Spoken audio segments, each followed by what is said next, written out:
நம்மளோட Indian prime minister Modi வந்து independence day ஸ்பீச்ல ஒரு பாயிண்ட் சொன்னார், ஒரு ஐடியா சொன்னார். அந்த ஐடியாவை அவர் லாஸ்ட் 10 இயர்ஸாக சொல்லிட்டு தான் இருக்காரு. காம்படேட்டிவ் ஃபெடரலிசம், அதாவது இந்தியாவோட ஜிடிபி, இந்தியாவோட growth-அ வந்து அதிகமாக்குறதுக்கு ஒரே வழி இந்தியாவில் இருக்கிற எல்லா ஸ்டேட்டும் போட்டி போட்டு என்ன பண்ணணும், டெவலப் ஆகணும்.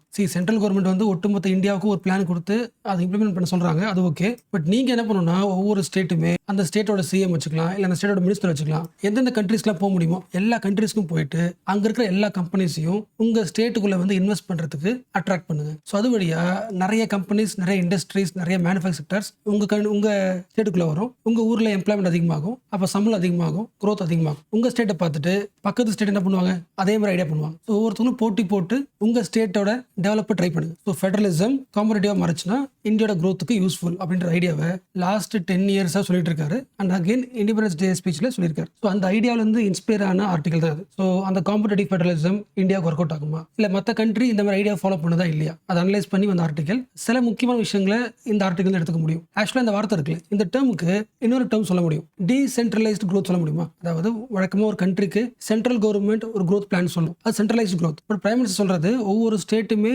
உங்க ஸ்டேட்டை டெவலப் பண்றதுக்கு ஒரு பிளான் போடுங்க. அப்போ சென்ட்ரல் ஐடியா தெரியல, ஒவ்வொரு ஸ்டேட்டுமே பிளான் பண்ணுது. ஸோ டீசென்ட்ரலைஸ்டு growth உங்களுக்கு தெரியும். பட் இந்த டீசென்ட்ரலைஸ்டு growth-க்கு குளோபல் லெவலில் எந்த கண்ட்ரி நம்ம இன்ஸ்பயர் எடுத்துக்கலாம்னா சைனா எடுத்துக்கலாம். சைனா பார்க்கறதுக்கு ஒரு சென்ட்ரலைஸ்ட் கண்ட்ரி மாதிரி தெரியும். பட் இந்த டீசென்ட்ரலைஸ்ட் growth-ஓட ஐடியாவை ஸ்டார்டிங் டைம்ல இருந்து சரியா பயன்படுத்தின ஒரு கண்ட்ரி சைனா. ஸோ நமக்கு முன்னாடியே இவங்களுக்கு வந்து ஒரு லாஸ்ட் ஒரு 30 இயர்ஸ் இந்த டீசென்ட்ரலைஸ்ட் growth-ல ஒரு எக்ஸ்பீரியன்ஸ் இருக்கு. ஸோ அவங்களோட எக்ஸ்பீரியன்ஸ்ல இருந்து இந்தியா என்ன லேர்ன் பண்ணிக்கலாம். சைனாவோட இந்த டீசென்ட்ரலைஸ்ட் growth-ல சில நெகட்டிவ்ஸ் இருக்கு, நிறைய நெகட்டிவ்ஸ் இருக்கு. அந்த நெகட்டிவ்ஸை நீங்க மைண்ட்ல வச்சுக்கணும். ஸோ அதெல்லாம் வர பார்த்துக்கிட்டா பிரைம் மினிஸ்டர் மோடி சொல்ற மாதிரி இந்தியோட growth-அ வந்து காம்படேட்டிவ் ஃபெடரலிசம் வழியா இம்ப்ரூவ் பண்ண முடியும். ஸோ ஃபர்ஸ்ட் சைனாவோட இந்த growth இருக்குல்ல, அதை பேசிக்ஸா பார்க்கலாம். ஆக்சுவலா சைனாவுக்கு டீசென்ட்ரலைஸ்ட் growth வார்த்தையை பயன்படுத்துறதை விட கோஆபரேட்டிவ் ஃபெடரலிசம், காம்படேட்டிவ் ஃபெடரலிசம் அந்த வார்த்தையை விட இந்த டேர்மை பயன்படுத்தலாம். சப் நேஷனல் காம்படிஷன் ஓரளவு புரியுதா. சைனான்றது ஒரு நேஷனா, அதுக்குள்ள ஒவ்வொரு ஸ்டேட்ஸ் இருக்கா, ஒவ்வொரு ஸ்டேட்டும் சப் நேஷனா, ஒவ்வொரு ஸ்டேட்ஸும் ஒவ்வொரு சப் நேஷனும் பயங்கரமா காம்படேட் பண்ணணும், சைனாவோட பாலிசி. ஸோ ஒவ்வொரு ஸ்டேட்டும் தனியாக காம்படேட் பண்ணணும்னா ஃபர்ஸ்ட் அந்த ஸ்டேட்டுக்கு என்ன தேவை, அட்டானமி தேவை. அதாவது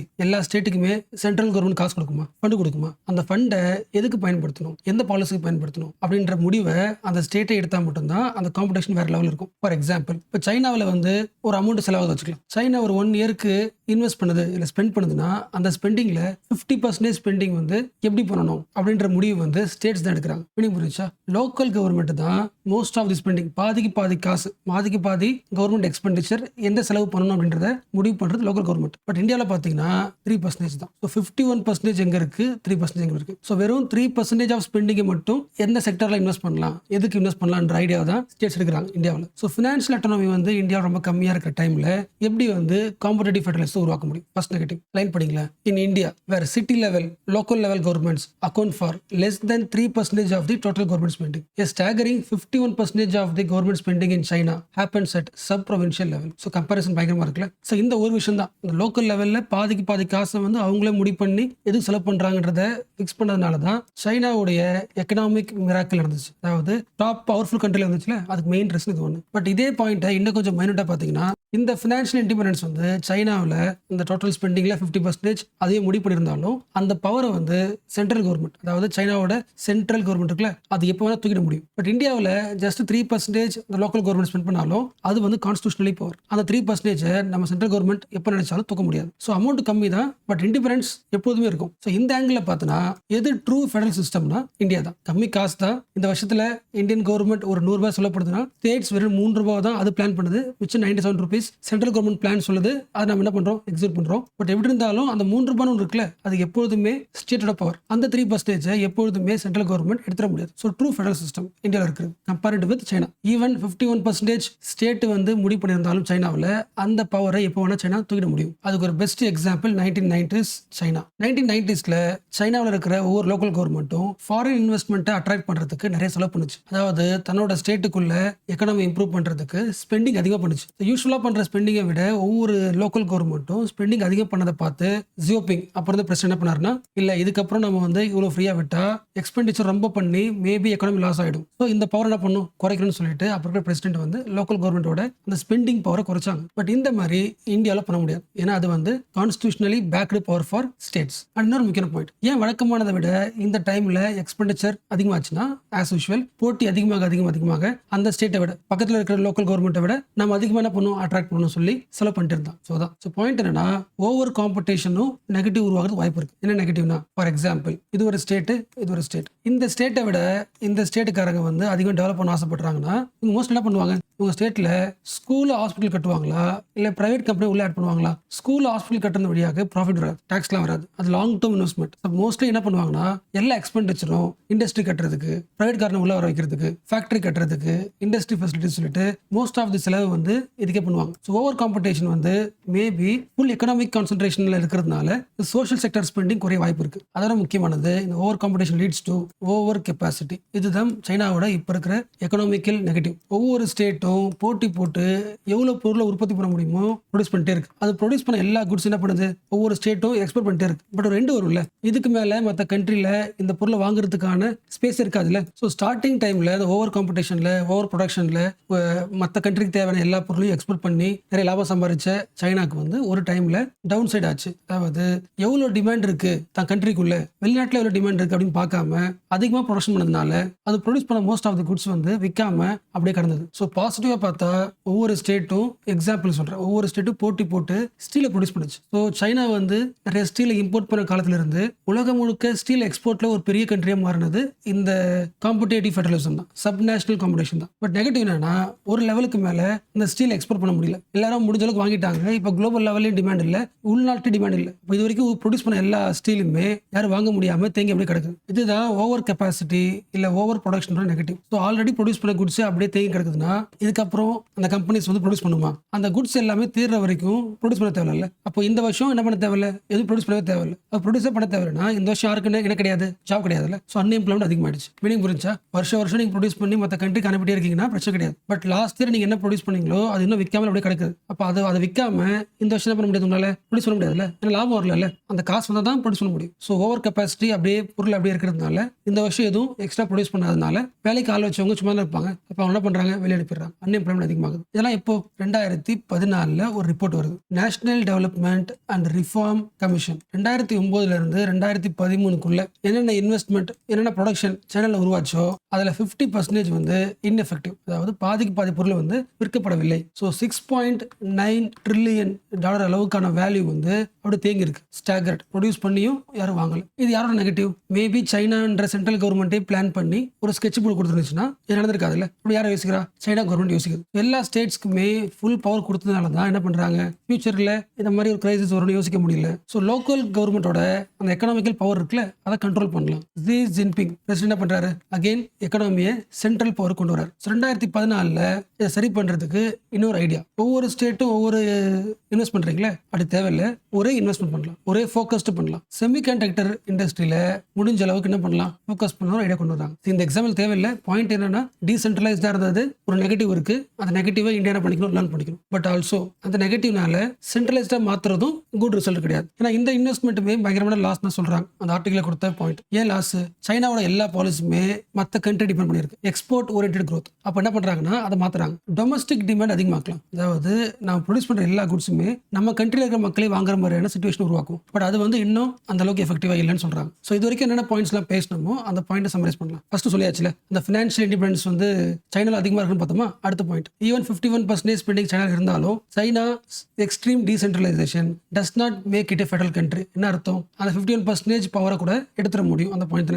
S, Deng Xiaoping restricted their local government ability to raise money through tax sharing reform. Last படிங்களா, mister Xi planned to substitute the western market with increasing domestic demand. உள்நாட்டிலே மக்களுக்கு டிமாண்ட் உருவாக்குறதுக்கு plan பண்ணாங்க. But this increasing domestic demand has not worked out. In short, this overcapacity, overproduction and export oriented growth are baked into the Chinese style of decentralization. So decentralization power கொடுத்து என்ன ஆச்சு அப்படின்னா, over production. அந்த over production ஒரு வழியே கிடையாது, வெளிநாட்டை with தான் ஆகணும். ஸோ எக்ஸ்போர்ட் ஓரியன்டட் growth, அந்த எக்ஸ்போர்ட் growth என்னைக்காச்சும் ஆகும், ஸ்டாப் ஆகும். ஸோ நீங்க என்ன பண்ணுவீங்க, அகைன் உள்நாட்டு டிமாண்டை சாட்டிஸ்ஃபை பண்ண ட்ரை பண்ணுவீங்க. பட் அவ்வளோ பொருளை வந்து உள்நாட்டு மக்கள் வாங்க முடியாது. இதுதான் கண்டிஷன். So final conclusion, India must note that decentralization once celebrated as a reason for China's economic miracle has turned the counter productive. ப்ரொடக்டிவாக இருந்துச்சு, இப்போ அப்படி கிடையாது, கவுண்டர் ப்ரொடக்டிவாக மாறிடுச்சு. சரி, ஆக்சுவலாக நம்ம வந்து சிக்கிள் செல் அனிமியா பற்றி ஸ்கூல்லேயே படிச்சிருப்போம். ஸோ இந்த ஆர்டிகல் கரண்ட் அஃபேர்ஸ் லிங்க் வந்திருக்கு. பட் எப்படி இருந்தாலும் ஆல்மோஸ்ட் 80% நமக்கு தெரிஞ்ச பாயிண்ட் தான். நிறைய பேருக்கு வந்து இது ரிவிஷன் மாதிரி தான் இருக்கும். ஸ்கூலில் படிச்சதுனால ஸ்டார்ட் பண்ணலாம். நம்ம உயிர் வாழ்றதுக்கு எது அவசியம்? ஆக்சிஜன் தேவையா? ஸோ உடம்பு முழுக்க எல்லா பாடி பார்ட்ஸ்க்கும் ஆக்சிஜன் போய் ஆகணும். ஸோ அந்த சப்ளை பண்ணுற வேலையை யார் பண்ணுறா? பிளட்ல இருக்கிற ஆர்பிசி பண்ணுதா? நல்லா யோசிங்களேன். நம்ம ஹியூமன் பாடிக்குள்ள இருக்கிற வெசல்ஸ் இருக்கும்ல, எவ்வளோ மைனூட்டாக இருக்கும், சிலது பெருசாகவும் இருக்கும், டெலிகேட்டாகவும் இருக்கும். எல்லா பிளட் வெசல்ஸ்குள்ளேயும் உள்ள பூந்து ஆக்சிஜனை கொண்டு போகணும்னா இந்த ஆர்பிசி இருக்குல்ல, அதோட ஷேப் முக்கியம்ல. அதோட ஷேப் வந்து ரொம்ப ஸ்மூத்தாக ஈஸியாக ரோல் பண்ணுற மாதிரி இருந்தால் ஈஸியாக இருக்கும்ல. ஸோ மோஸ்ட்லி ஆர்பிசியோட ஷேப் உங்களுக்கு தெரியும், டிஸ்க் ஷேப்னு தான் சொல்லுவாங்க. அதாவது ரவுண்டாக இருக்கும், ஈஸியாக ஒன்றாடும் ரோல் ஆகிட்டு போயிட்டே இருக்கும். இமேஜின் பண்ண முடியல? எஸ், ஒரு ரோட்ல வந்து கார் ஸ்மூத்தாக போகிறதுக்கான காரணம் என்ன? இந்த டயர் வந்து ரவுண்டாக இருக்குல்ல, ஸோ ஓரளவுக்கு டிஸ்க் ஷேப்டு. பட் சில பேருக்கு ஜெனட்டிக்கலாகவே ஆர்பிசியோட ஷேப் இருக்குல்ல, அது ரவுண்டாக இல்லாமல் பாதி இருக்கும், இப்படி இருக்கும். ஸோ இந்த மாதிரி ஷேப்பில் இருந்துச்சுன்னா அதில் எப்படி ஓட முடியும்? அப்படியே ஓடினாலும் கூட்டு கூட்டி இடத்துல உள்ள புது போக முடியாதுல்ல. இப்படி பிடிச்சா இதான் வெசல்னா உள்ள மாட்டிக்க வாய்ப்பு இருக்குல்ல, ரோல் ஆகாதுல்ல. ஸோ இந்த ஷேப் என்ன சொல்லுவாங்க? விவசாயத்தில் பயன்படுத்துவோம்ல, சிக்கிள்னு சொல்லுவோம். கரெக்டா? எஸ், சிக்கிள் ஷேப்பில் இருக்கிற ஆர்பிசி, சிக்கிள் ஷேப்பில் இருக்கிற ஒரு செல். அப்போ அந்த செல் வந்து உடம்பு முழுக்க ஆக்சிஜன் கொண்டு போக முடியாது. அண்ட் நீங்களே உங்கள் லைஃப்ல எக்ஸ்பீரியன்ஸ் பண்ணியிருப்பீங்க. உங்களோட கையிலேயோ இல்லை ஏதோ ஒரு இடத்துல வந்து உங்களோட பிளட் வந்து ஃப்ளோ ஆகலைன்னா அந்த பெயின்ஃபுல்லாக இருக்கும்ல. ஸோ அந்த பெயின்ஃபுல் எக்ஸ்பீரியன்ஸ் உங்களுக்கு இருக்கும். ஸோ ஆக்சிஜன் வந்து சரியாக டெலிவரி ஆகாதனால அடிக்கடி என்ன வரும்? பிளாக்கேஜ் வரும். அண்ட் எல்லா ஆர்கன்ஸ்க்குமே முக்கியமான ஃபுட்டே ஆக்சிஜன் தான். அப்போ எந்த ஆர்கன்ஸ்க்குமே சரியாக என்ன போலன்னு அர்த்தம்? ஃபுட்டு போல அர்த்தமா? அதான் ஆக்சிஜன். எஸ், ஃபுட்டே போல, நியூட்ரிஷனே போலனா அந்த ஆர்கன்ஸ் என்ன ஆகிடும்? டேமேஜ் ஆகிடுமா? ஸோ லிவர்ல இருந்து, ஸ்பிளீன்ல இருந்து, ஹார்ட்ல இருந்து எல்லாத்துக்குமே ஆக்சிஜன் தேவை. ஆக்சிஜன் சப்ளை கட் ஆகுது, ஸோ டேமேஜ் ஆகிடும். ஸோ ஹார்ட்டே டேமேஜ் ஆயிடுச்சுன்னா லைஃப் ஆட முடியாதுல்ல. ஸோ இவங்களோட லாங்குவிட்டி ரொம்ப கம்மியாக இருக்கும், 40 இயர்ஸ்லேயே இறந்துருவாங்க. ஈவன் இதுக்கு மெடிகேஷன் இருக்குங்க, ஹைட்ராக்சி யூரியா. ஸோ இந்த மெடிசன் சாப்பிட்டா சரியாகாது, கண்ட்ரோல் பண்ணிட்டே வரலாம். பட் இந்த மெடிசன் வந்து ரொம்ப காஸ்ட்லிங்க. அதனால கவர்மெண்ட் என்ன பண்ணிருக்குன்னா இந்த மெடிசனை எசென்ஷியல் லிஸ்ட்ல போட்டிருக்கு. அதனால இந்தியாவில் இதோட மெடிசன் காஸ்ட் கம்மியாக இருக்கும். ஸோ இது ஒரு இனிஷியேட்டிவ். அண்ட் இன்னொரு முக்கியமான இனிஷியேட்டிவ், லாஸ்ட் இயர் 2023 கவர்மெண்ட் வந்து ஒரு இனிஷியேட்டிவ் ஆரம்பிச்சது, national sickle cell anaemia elimination programme. Sickle cell உங்களுக்கு புரிஞ்சுல? ஏன் அனிமியா சொல்றாங்க புரியுதா? What is anaemia? ஸோ ஆர்பிசியோட ஷேப்பே வந்து சிக்கிள் செல்ல இருக்குன்னா என்ன அர்த்தம்? அது எல்லா இடத்துக்கும் மூவ் ஆக முடியாது. எல்லா இடத்துக்கும் பிளட் சப்ளை ஆகுது, கம்மியாகுதா? ஸோ பிளட் சப்ளை கம்மி என்ன சொல்லலாம்? அனிமியாவா? அந்த அனிமிக்கு என்ன காரணம்? சிக்கிள் செல்னால. ஸோ இந்த ப்ரோக்ராம் மோஸ்ட் இம்பார்ட்டண்டா? கண்டிப்பாக முக்கியம். ஏன்னா இந்தியா முழுக்க இதில் அஃபெக்ட் ஆனவங்கள ஜஸ்ட் ஒரு 18% மட்டும்தான், ஒன்லி 18% மட்டும்தான் கன்சிஸ்டண்டா ட்ரீட்மெண்ட்ல இருக்காங்க. ஏன்னா மோஸ்ட்லி இது யாருக்கு வரும்னா ட்ரைபல் ரீஜன் இருக்கிறவங்க வரும். ட்ரைபல் ரீஜன் இருக்கிறவங்களுக்கு ஜெனட்டிக்லாம் அப்படி ஸ்ப்ரெட் ஆகிட்டே இருக்கு. ட்ரைபல்ஸ்க்கு வந்து நாம இப்போ இருக்கிற அலோபதிக் மெடிசன் மேல, கவர்மெண்டோட இனிஷியேட்டிவ் மேல, கவர்மெண்டோட ஸ்கீம் மேல அந்த அளவுக்கு ட்ரஸ்ட் இருக்காது. இன்னொன்று, இந்த டிசீஸ் வந்தவங்க வெளியே சொல்ல மாட்டாங்க. ஏன்னா அவனோட லைஃப் லாங்குவிட்டி ரொம்ப கம்மியா இருக்குமா. அப்போ தன்னை வந்து ஒருத்தவங்க வீக் நினைச்சுப்பாங்க. இவங்க உடம்புல ஓடுற பிளட் வந்து தப்பான பிளட், வீக்கான பிளட், ஜீன் சரி கிடையாது அப்படின்னு நிறைய பேர் சொல்லுவாங்கல்ல, ஸ்டிக்மா வரும்ல. அந்த ஸ்டிக்மாக்காகவே வெளியே சொல்ல மாட்டாங்க. பிளஸ் வேக்சினேஷன் ப்ரோக்ராமும் அந்த அளவுக்கு இதுல சக்சஸ் ஆகல. ஆல்மோஸ்ட் எல்லா முக்கியமான பாயிண்ட் பார்த்தாச்சுங்க. இப்போ நீங்க அப்படியே ரீட் பண்ணலாம், ரொம்ப சிம்பிள் தான் கொடுத்துருக்காங்க. ஃபர்ஸ்ட் பேரை பாருங்க. Last year prime minister Modi launched a national level sickle cell anemia elimination mission to eliminate the sickle cell disease as a public health problem 2047. And இந்த டிசீஸ் வந்து மோடிக்கு கொஞ்சம் பர்சனல். என்னன்னா இந்த டிசீஸ்னால அதிகமாக பாதிக்கப்பட்ட ஒரு ஸ்டேட் வந்து குஜராத்தும் ஒரு லிஸ்ட்ல வரும். With over a million people affected with sickle cell disease, India bears the world's second largest burden of this condition. So second லெவல்ல இருக்கு அதிக population affected by sickle cell disease India. Mostly எங்க வருது இந்தியாவில்? It is mostly concentrated in the tribal belt running across the Odisha, Jharkhand, Chhattisgarh, Madhya Pradesh, Maharashtra. இந்த disease காரணம் என்ன? It is genetically அப்நார்மாலிட்டியா? எஸ். ஸோ அப்பாக்கு இருந்தா அம்மாக்கு இருந்தா குழந்தைக்கு வரும். என்ன ரீசன்? யூஸ்வலா டிஸ்க் ஷேப்ல இருக்கிற ஆர்பிசி இவங்களுக்கு சிக்கிள் செல்ல கிரசன்ட் ஷேப்ல அந்த வளையம் பார்த்தோம்ல, எஸ் அந்த ஷேப்ல இருக்கும். ஸோ அப்படி இருந்துச்சுன்னா பிளட் ஃப்ளோ கம்மியா இருக்கும். ஸோ அவங்க லைஃப் ஸ்பேன் எப்படி இருக்கும்? ரொம்ப கம்மியா இருக்கும். Short term life span. இவங்களை சுத்தி இருக்கிற social stigma, these people have genetically inferior, this disease is god's curse. So 2023 இந்த ஸ்கீம் ஆரம்பிச்சு central government's attention to the disease is high. Hydroxyurea, a vital medicine for treating the sickle cell disease. Only 18% of the people affected by sickle cell disease receiving the consistent treatment. So வந்தவங்க நிறைய பேர். The largest drops occur at the diagnosis and treatment. ஏன்னா mostly எல்லாருமே traditional healers இருப்பாங்களே அவங்க கிட்ட போறாங்க. Public system மேல அந்த அளவுக்கு ஸ்ட்ராங் ட்ரஸ்ட் இல்லை. There is a historic mistrust of it in tribal areas. ரெண்டாவது முக்கியமான காரணம், there is no permanent cure for this sickle cell disease. என்ன பண்ணலாம்? ஒரு 4-5 முக்கியமான பாயிண்ட். ஃபர்ஸ்ட், அந்த டிசீஸ் சுத்தி இருக்கிற ஸ்டிக்மா என்ன பண்ணலாம்? ரெடியூஸ் பண்ணலாம். ஃபர்ஸ்ட். செகண்ட் பாயிண்ட், முடிஞ்ச அளவுக்கு குழந்தை பிறந்த உடனே அந்த குழந்தைக்கு இருக்கான்னு சொல்லிட்டு ஸ்கிரீனிங் என்ன பண்ணுங்க, அப்பயே ஸ்டார்ட் பண்ணிட்டு அப்பவே டயக்னோஸ் என்ன பண்றீங்க, ஸ்டார்ட் பண்றீங்க. ஸோ எவ்வளவு சீக்கிரமா ஸ்டார்ட் பண்றோமோ அந்த அளவுக்கு லோ காஸ்டா இருக்கும். மூணாவது, அந்த பேஷண்ட்டுக்கு அந்த மெடிசன் கிடைக்கிற அளவுக்கு சப்போர்ட் பண்ணுங்க கன்சிஸ்டன்டா. இப்போ கூட ட்ரக் என்ன ஆயிடுச்சு, காலி ஆயிடுச்சுன்னு நியூஸ் வந்துச்சு. ஸோ ட்ரக்ஸ் வந்து பேஷண்ட்டுக்கு அடிக்கடி கிடைக்கிற கிடைக்கிற மாதிரி அவங்க க்ளோஸ் சர்க்கிள்லேயே கிடைக்கிற மாதிரி பார்த்துங்க. முடிஞ்ச அளவுக்கு இந்த டிசீஸில் இருக்கிறவங்களுக்கு அப்ரூவ்டு வேக்சின் போகிறதுக்கு ட்ரை பண்ணுங்க. Patients receive approved vaccine will be crucial. Mostly ட்ரைபல்ஸ்க்கு வரதுனால ட்ரைபல் ஏரியாவை ஃபோக்கஸ் பண்ணுங்க. ஸோ இப்போ வந்து ஃப்ரண்ட் பேஜ் நியூஸ் பார்க்கலாம். அகைன் கொல்கட்டாவோட டாக்டர்ஸ் ப்ரொடெஸ்ட் பண்ணுறாங்களே, அவங்க கவர்மெண்ட் கிட்ட வச்சு சில டிமாண்ட்ஸ், அதை பற்றி இந்த ஆர்டிகல். ஃபர்ஸ்ட் இந்த ஸ்ட்ரைக் வந்து மோஸ்ட் இம்பார்ட்டன்ட். என்ன ரீசன்? 2 காரணம். ஒன்று, இது யார் பண்ணுறா? டாக்டர்ஸ் பண்ணுறதை விட ஜூனியர் டாக்டர்ஸ் பண்ணுறாங்க. உங்களுக்கு தெரியும், ஒரு ஹாஸ்பிட்டலோட பேக் போனே ஜூனியர் டாக்டர்ஸ் தான். ஸோ அவங்க வந்து ப்ரொடெஸ்ட் பண்ணுறதுன்றது ஒரு முக்கியமான சிக்னிஃபிகன்ஸ். 2வது, அவங்க ப்ரொடெஸ்ட் பண்ணுறாங்க சம்பளத்தை அதிகமாக்குறதுக்குலாம் கிடையாது. கரெக்டாக 2 ஸ்லோகன் தான், ஜஸ்டிஸ் அண்ட் சேஃப்டி. ஜஸ்டிஸ்க்கு என்ன பண்ண போறீங்க? அவங்க கூட ஒர்க் பண்ண தன்னோட கொலீகோட மர்டருக்கு ஜஸ்டிஸ் கிடைக்கணும். 1. 2வது, இதுக்கப்புறம் ஃபியூச்சர்ல நடக்கூடாது. சேஃப்டி. 2. இது 2 பத்தி டிஸ்கஸ் பண்ணுமா? யாருக்கு டிஸ்கஸ் பண்ணணும்? சிஎம் கிட்ட. ஸோ சிஎம் கிட்ட பேச போறத லைவ் டெலிகாஸ்ட் பண்ணணும். அப்பதான் என்ன ஆகும்? கரெக்டாக நடக்கும். For transparency purpose. இது ஒரு பாயிண்ட். டிஸ்கஷனை வந்து ஃபோக்கஸ்டா இருக்கிறதுக்கு டேரக்டா வந்து சிஎம் பேசக்கூடாது. நாங்க ஒரு குரூப் ஃபார்ம் பண்ணுவோம், ஒரு 12-15 பேர். அந்த குரூப் வந்து ஃபோக்கஸ்டா சிஎம் கிட்ட பேசுவாங்க. அண்ட் ஆல்சோ இவங்களோட டிமாண்ட் வந்து ஜஸ்டிஸ், சேஃப்டி. இன்னொரு முக்கியமான பாயிண்ட், சில முக்கியமான கீ அஃபிஷியல்ஸ் அவங்க தன்னோட போஸ்ட் என்ன பண்ணி ஆகணும்? ரிசைன் பண்ணணும். ஏன்னா அவங்களும் ஒரு முக்கியமான காசு தானே. ஸோ இதுதான் வந்து இன்னைக்கு வந்து அப்டேட். லைன் தெரியுதா? ப்ரொடெஸ்டர்ஸ் demand meeting in the presence of CM to be telecast live on news channel. Next, business pageல இங்க போட்டுருக்கல, cabinet approves 10,900 crore scheme for e-mobility push. இது முக்கியம். ஸோ ஃபர்ஸ்ட் முக்கியமான பாயிண்ட், கவர்மெண்ட் ஒரு ஸ்கீம் கொண்டு வருது, PM e-drive ஸ்கீம். இதுக்கப்புறம் future எல்லாருமே electric வெஹிக்கிள்ல டிரைவ் பண்ணுவாங்க. ஸோ இ-மொபிலிட்டியை அதிகமாக்குறதுக்கான இனிஷியேட்டிவ் PM e-drive. ஸோ இந்தியாவில் வெஹிக்கிள் என்ன போகுது? அட்வான்ஸ் ஆக போகுது. வெஹிக்கிளாக வரப்போகுது. அதாவது பஸ்ஸஸ் அதிகமாக போகுது. எடுத்த உடனே எல்லா ஊர்லயும் கிடையாது. ஃபர்ஸ்ட் சிட்டிஸ்ல டெல்லி, மும்பை, கொல்கட்டா, சென்னை, அகமதாபாத், சூரத், பெங்களூர், பூனே, ஹைதராபாத்னு இம்பார்ட்டன்ட் சிட்டிஸ்ல மட்டும் டோட்டலா 14,000 நம்பர் முக்கியமாக சொல்றேன், 14,000 பஸ்ஸஸ் ரிலீஸ் பண்ண போறாங்க. ஸோ பஸ் வருதுன்னா என்ன தேவை? அதை சார்ஜ் பண்றதும் தேவையில்லை. ஸோ சார்ஜிங் ஸ்டேஷனையும் சேர்த்து கன்ஸ்ட்ரக்ட் பண்ண போறாங்க. ஸோ பஸ்ஸஸ் மொபிலிட்டியா, எலக்ட்ரிக் வெஹிக்கிள் பயன்படுத்தி ஒரு இடத்துல இருந்து இன்னொரு இடத்துக்கு போறோமா? ஸோ என்விரான்மெண்டலி சேஃப், என்விரான்மெண்டலி ஒரு பெர்ஸ்பெக்டிவ் இருக்கு, எக்கனாமிக்கலி பெர்ஸ்பெக்டிவ் இருக்கு. ஏன்னா கன்ஸ்ட்ரக்ட் பண்ண போறோம், புது வெஹிக்கிள், புது எம்ப்ளாய்மெண்ட். ஸோ எக்கனாமிக்கலியும் strong, socially strong. Social impact உங்களுக்கு புரியுதா? சோஷியல் லெவல்ல மக்களோட ஹெல்த் என்ன ஆகுது? பப்ளிக் ஹெல்த் இம்ப்ரூவ் ஆகுதா? என்ன காரணம்? பொல்யூஷன் குறையுது. ஸோ ஹெல்த் இம்ப்ரூவ் ஆகும். அர்பன் இன்ஃப்ராஸ்ட்ரக்சர் என்ன ஆகுது? அப்டேட் ஆகுதா? கரெக்டா? அந்த பஸ் போறதுக்கான இன்ஃப்ரா டெவலப் ஆகுதா? அந்த பஸ் எப்படி இருக்கும்?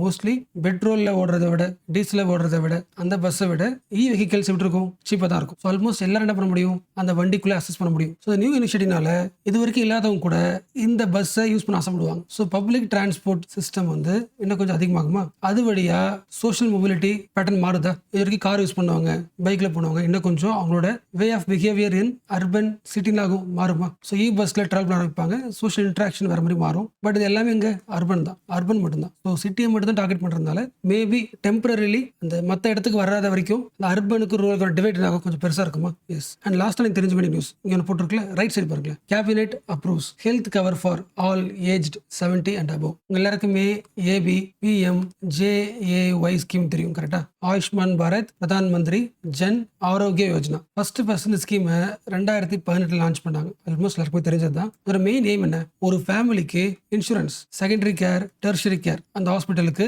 நீங்க போய் அட்மிட் ஆகுறீங்கன்னா ஒரு ஃபேமிலிக்கு 5 லட்சம் அளவுக்கு ஹெல்த் இன்சூரன்ஸ் இருக்கு. ஸோ கவர்மெண்ட் ஃபண்டட் ஒரு ஹெல்த் ப்ரோக்ராம் தான் ஜன் ஆரோக்கிய யோஜனா. 5 lakhs. எஸ். அடுத்த கொஸ்டின், எந்த ஃபேமிலிக்கு மட்டும் இதெல்லாம்? யாரெல்லாம் most poor and vulnerable people according to social economic caste census. இப்போ இந்த ஸ்கீம் என்ன பண்ணிருக்காங்கன்னா கொஞ்சம் எக்ஸ்பேண்ட் பண்ணிருக்காங்க. நீங்க ஏழையா இருக்குன்னு அவசியம் கிடையாது.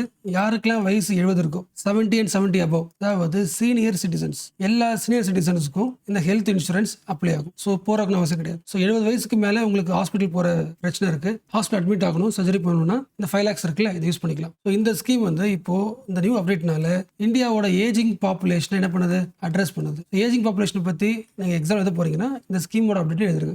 ஆக்சுவலா இந்த டாபிக் பாக்குறதுக்கு பெருசா இருக்க மாதிரி இருக்கும். பட் இந்த டாபிக்ல நீங்க தெரிஞ்சுக்க வேண்டியது சில முக்கியமான கீவேர்ட்ஸ் இருக்கு. அந்த கீவேர்ட்ஸ் படிச்சாலே ஆல்மோஸ்ட் ஓவர். அந்த ஒவ்வொரு கீ டெர்ம்ஸா பார்க்கலாம். மோஸ்ட்லி ஒரு இண்டிவிஜுவலுக்கு இப்போ சமகாலத்துல நோய் வருதுன்னா அந்த நோய்க்கு மெடிசன் தருவாங்களே, அந்த மெடிசன் எப்படி இருக்கும்? கெமிக்கல் உருவானதானே. ஏன்னா அந்த மெடிசனோட அட்டை திருப்பி பார்த்தாலே அதில் என்னென்ன கெமிக்கல்ஸ் இருக்குன்னு போட்டிருப்பாங்க. ஸோ அது வந்து ட்ரெடிஷனல் இப்போ பயன்படுத்துறது. இதுக்கப்புறம் எப்படி மாறப்போகுது? நேச்சுரல் மெடிசனுக்கு மாறப்போம். நேச்சுரல்னா அந்த இயற்கை எதை சொல்லல, பயாலஜிக்கல் மெடிசன். ஃபார் எக்ஸாம்பிள் ஏதாவது ஒரு ஜீனே மெடிசனா இருக்கலாம். சிம்பிளா சொல்லணும்னா ஒரு லிவிங் ஆர்கனிசத்துக்கிட்ட இருந்து ஒரு விஷயத்தை எடுத்து அதை மெடிசனா தராங்களே, அந்த மெத்தட் இதுக்கு இதுக்கப்புறம் அதிகமாக போகுது. இதுக்கு பேர் என்ன? So first term over. ஓகேவா? பயோலாஜிக்ஸ். எங்கெல்லாம் இதுக்கப்புறம் பயோலாஜிக்ஸ் கேள்விப்படுறீங்களோ, பயோனா என்னது?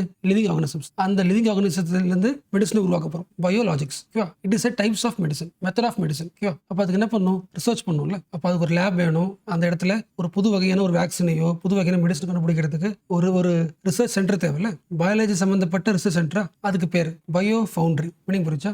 பயாலஜிக்கல் ஆர்கனிசத்துல இருந்து ஒரு விஷயத்தை கண்டுபிடிக்க போறோம். Bio foundry. ஓகே, சிம்பிளா சொல்லணும்னா it is the high tech innovation centre for biology. So biologics medicine தேவை, அதை கண்டுபிடிக்கிறதுக்கு ஒரு இடம் தேவை. கண்டுபிடிச்சாச்சு. இப்போ கண்டுபிடிச்ச மெடிசனை நிறைய மேனுஃபேக்சர் பண்ணணும். அதாவது அந்த மெடிசன் என்ன பண்ணணும்? ப்ரொடக்ஷன் அதிகமாக்கணுமா? Bio manufacturing facility. So link பண்ண முடியுதா? இந்த 3 டேர்ம் முக்கியம். ஸோ பயாலஜிக்ன்றது மெடிசன், அதை கண்டுபிடிக்கிறதுக்கான R&D பயோ ஃபவுண்டரி. கண்டுபிடிச்சாச்சு, அதை எல்லா மக்களுக்கும் தரத்துக்கான ப்ரொடக்ஷன் பண்ணணும். அதுக்கான ஒரு பெரிய இண்டஸ்ட்ரி இல்ல ஒரு மேனுஃபேக்சரிங் யூனிட், அதான் பயோ மேனுஃபேக்சரிங் ஃபெசிலிட்டி. ஸோ இது எல்லாத்தையும் உள்ளடக்கி தான் கவர்மெண்ட் இப்போ ரீசெண்டாக கொண்டு வந்துச்சுல பயோ E3 பாலிசி கொண்டு வந்துச்சுல. இந்த பாலிசியோட மெயின் எய்ம் இதுதான். இது எல்லாத்தையும் கொண்டு வரது தான். இது எல்லாத்தையும் ஒன்றிணைச்சு இந்தியாவில் உருவாக்கணும். ஓகேவா? மேபி சில பேருக்கு இந்த பயாலஜிக்ஸ் மெடிசன் சொன்ன உடனே மைண்ட்ல விஷுவலைஸ் வந்திருக்காது. ஒரு எக்ஸாம்பிள் சொல்றேன். நம்ம உடம்புல நம்ம பிளட்ல சுகர் லெவலை மெயின்டைன் பண்றது யாரு? பேன்கிரியாஸ் தானே. ஸோ பேன்கிரியாஸ் என்ன பண்ணும்? ஒரு சொல்யூஷனை உருவாக்குமா? அதுக்கு பேரு இன்சுலின். ஸோ இன்சுலின் என்ன பண்ணும்? உடம்புல பிளட்ல ஓடுற சுகரை, அந்த குளுக்கோஸை அப்சர்வ் பண்ணிக்கும். ஒருவேளை உங்க உடம்புல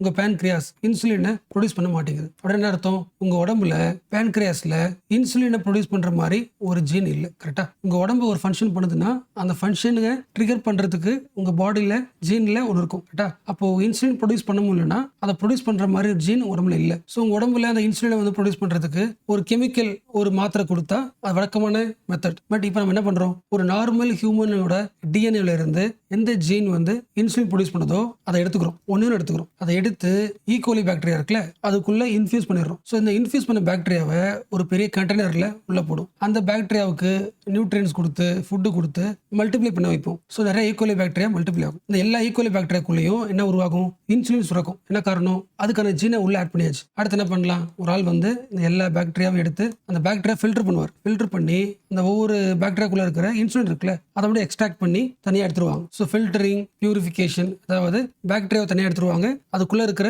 இன்சுலின் செக்ரெட்டா இருக்குல்ல, அதை தனியாக எடுத்துருப்பாங்க. ஸோ பியூரிஃபை பண்ணுவாங்க. ஸோ இந்த இன்சுலினை யாருக்கு இன்சுலின் சுரக்கலையோ அவங்களுக்கு இன்ஜெக்ஷனை போட்டுருவாங்க. ஸோ இப்போ இவருக்கு கொடுத்த மெடிசன் பயாலஜிக்ஸ். ஏன்னா அதெல்லாம் கெமிக்கல் இல்லை, நேச்சுரல் ப்ராசஸ். ஸோ இருக்கிறதுலே மோஸ்ட் ஈஸியஸ்ட், டஃபஸ்ட் தான். சயின்டிஃபிக்கல் இன்னோவேஷன் தேவை, பட் கான்செப்சுவலி ஒரு முக்கியமான கண்டுபிடிப்பு. ஒரு ஹியூமன் பீயிங் பாடியில ஏதோ ஒரு டிசீஸ் இருக்கு அப்படின்னா ஏதோ ஒரு ஜீன் ஒர்க் ஆகல. இப்போ அந்த ஜீன் என்ன பண்ணலாம்? நார்மல் ஹியூமன் பாடி எடுத்து அதை நிறைய உருவாக்கி அதை இன்சர்ட் பண்ணலாம். கரெக்டா? டாபிக் முடிஞ்சு போச்சு. பட் சில பேருக்கு டவுட் இருக்கலாம். நான் சொல்றேன் ஏன் ஈக்குவலை பயன்படுத்துறாங்க. நிறைய காரணங்கள் இருக்கு. ஒரு 2 காரணம். இந்தியாவில் இன்சுலின் செக்ரெட் ஆகாம நிறைய பேர் இருக்காங்க. நிறைய பேர் சுகர்ல சஃபர் ஆகுறாங்க. அப்போ இந்தியாவில் பாப்புலேஷன் ரொம்ப அதிகம். அவ்வளோ பேருக்கு இன்சுலின் நம்ம இன்ஜெக்ஷன் பண்ணணும்னா எவ்வளவு இன்சுலின் நம்ம என்ன பண்ணும்? ப்ரொடியூஸ் பண்ணுவோம்ல. அப்போ நிறைய மல்டிப்ளை பண்ணுமா? ஈக்குவலை பாக்டீரியா நியூட்ரிஷன் கொடுத்தா நிறைய மல்டிப்ளை ஆகும். கம்மி டைம்ல ரேபிட்லி மல்டிப்ளை ஆகும். ரெண்டாவது நம்ம என்ன பண்றோம்? அந்த பாக்டீரியாக்குள்ள ஒரு இன்ஜெக்ஷன் வழியா அந்த இன்சுலின் சுரக்கிற ஜீனை உள்ள ஆட் பண்றோம்ல. அப்போ பாக்டீரியாவோட ஜீனுக்குள்ள போய் ஃபிக்ஸ் ஆகும்ல. ஸோ நம்ம இப்போ இருக்கிற டெவலப்மெண்ட்ல சயின்டிஸ்டுக்கு மோஸ்ட்லி ஈகோலி பாக்டீரியாவோட ஜீனை ஈஸியா ஆல்ரெடி படிச்சுட்டாங்க. அதை படிக்கிறது ரொம்ப ஈஸி. ஸோ ஆல்ரெடி படிச்சதுனால இந்த ஜீனை ஆட் பண்றது ரொம்ப ஈஸி.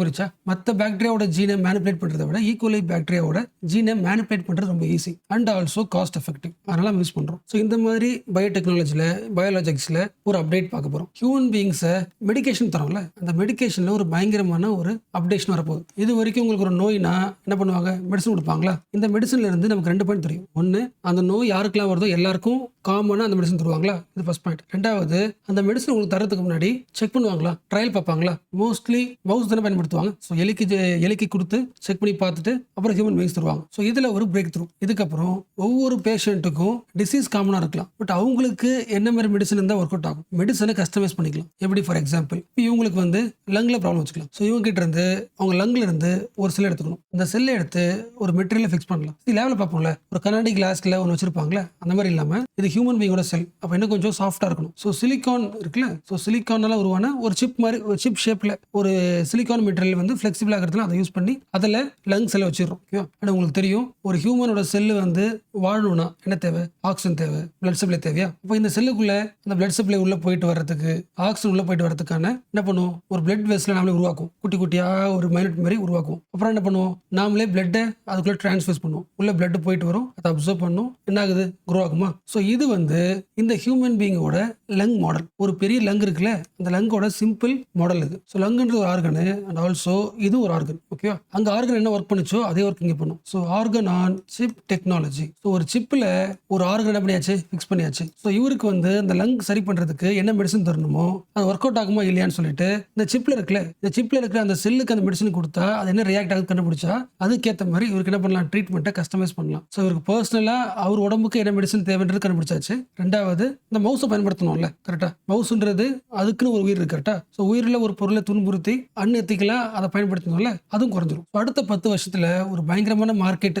குளோபல் லெவல்ல டிமாண்ட் மார்க்கெட்னா இந்த ஆர்கன் ஆன் சிப் டெக்னாலஜி தான். எல்லாருக்குமே ஒரு சிப் கொடுத்துருவாங்க. அந்த சிப்ல அவங்களோட ஹார்ட், லங்ஸ், எல்லா ஆர்கனோட மாடல் இருக்கும். அந்த மாடலை பயன்படுத்தி அவங்களுக்கு என்ன தேவையோ உருவாக்கிக்கலாம். ஸோ இந்த மாதிரி இன்வெர்ட் பண்றோம்ல, பயாலஜிக்கல்ல இன்வெர்ட் பண்றோம்ல, இதுக்கு பேர் இது எல்லாத்துக்கும் பேர் நியூ அப்ரோச் மெத்தட்ஸ், சிம்பிளா NAM சொல்றாங்க. ஸோ இதை வந்து இந்தியாவில் உருவாக்குறதுக்கான ரூல்ஸ் எல்லாம் மாத்திருக்காங்க. New drugs and clinical trial rules 2019 இதை பத்தி அப்டேட் பண்ணியிருக்காங்க. ஸோ ஆல்மோஸ்ட் எல்லா பாயிண்ட்டும் முடிச்சாச்சு. அதனால தான் இந்த ஆர்டிகல்ல அந்த மவுஸ் போட்டிருக்காங்களே, மைஸ், அது காரணம் இதுதான். இப்போ ஹெட்டிங் படிக்கல. Organ on chip technology good boost bio E3 objective. Bio E3 அப்ஜெக்டோட மெயின் எய்ம் என்ன, இந்தியாவோட மெயின் எய்ம் என்ன, இந்தியா ஒரு வேக்சினை கண்டுபிடிக்கணும். கண்டுபிடிச்சதுக்கு அப்புறம் அதை மேனுஃபேக்சர் பண்ணி எக்ஸ்போர்ட் பண்ணுமா. அப்போ ஃபியூச்சர்ல எல்லாருக்குமான அந்த ஆர்கன் சிப் இருக்குல்ல, அதை மேனுஃபேக்சர் பண்ணி எக்ஸ்போர்ட் பண்றது பயங்கர டிமாண்டா இருக்கும். அப்போ இந்தியா ஆரம்பிச்ச அந்த பாலிசிக்கு எதை மேனுஃபேக்சர் பண்ணலாம் அப்படின்னா ஆர்கன் சிப்பை மேனுஃபேக்சர் பண்ணலாம். அந்த டெக்னாலஜி ஒரு பயங்கரமான மார்க்கெட்டை ஃபியூச்சர்ல உருவாக்குன்றதான் ஹெட்டிங். ஸோ ஆல்மோஸ்ட் எல்லா டேர்ம்ஸ் சொல்லிட்டேன். ஒரு டேர்ம் மிஸ் பண்ணிட்டேன்,